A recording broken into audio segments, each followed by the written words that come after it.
యేసు ప్రభు ఈ లోకానికి వచ్చినప్పుడు చేసిన మొదటి సూచక్రియ ఏంటి చెప్పండి? కానా ఊర్లో జరిగిన వివాహంలో నీళ్లను ద్రాక్షారసంగా మార్చారు.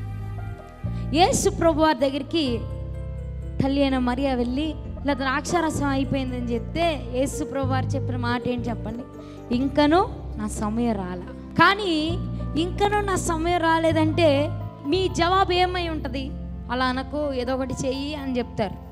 లేకపోతే అయ్యో నీ సమయం రాలేదా, సర్లే మనం తర్వాత చూసుకుందాం అని చెప్తారు. కానీ ఆ తల్లి అయిన మరియకున్న విశ్వాసం ఏంటో తెలుసా? నువ్వు ఏం చేస్తావో నాకు తెలియదు, ఎక్కడి నుంచి తెస్తావో తెలియదు, ద్రాక్షారసాన్ని ఇప్పుడు ఎలాగ తయారు చేస్తావో నాకు తెలీదు, కానీ ఇప్పుడు నువ్వేం చేయాలంటే ద్రాక్షారసం ప్రజలకు పంచిపెట్టాలి.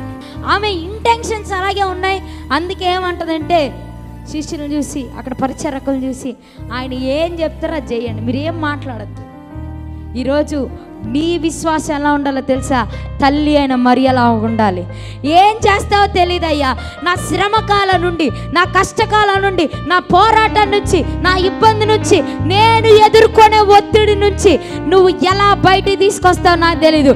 ఖచ్చితంగా నువ్వు బయటికి తీసుకొని రావాలి అంటే కింద మీద పడో ఎలాగో ఒకలా నేను బయటికి తీసుకొస్తాను. నీ విశ్వాసం ఎలా ఉండాలి? అంతా యేసేగా, అన్నీ యేసేగా.